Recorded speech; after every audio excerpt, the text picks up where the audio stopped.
President Park has been drumming up the importance of economic diplomacy, reflected in her recent visits to the Middle East and South America. That's right, and based on the accomplishments made abroad, she talked about expanding on them to boost Korea's economic development.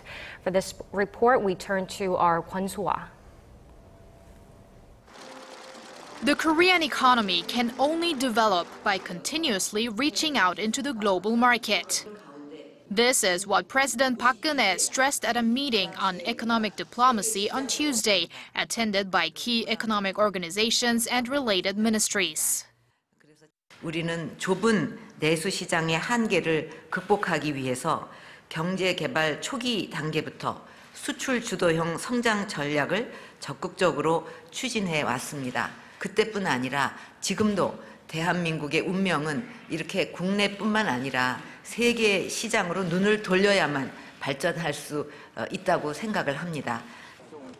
President Park's focus on economic diplomacy was reflected in her trips to the Middle East and South America, which secured $6.4 billion in the first half of the year and included the signing of an IT MOU worth $14 million annually.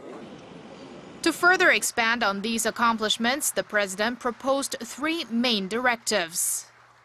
She said small and mid-sized companies should play a leading role in exports. New industries with high added value have to be explored, and exports in manpower, culture, and software need to be strengthened.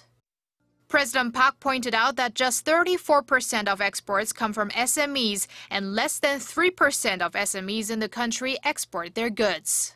She said with Korea having the third largest FTA network, many doors are now open, but that the country should not sit back but take on new challenges in the global arena. Kwon Soa, Arirang News.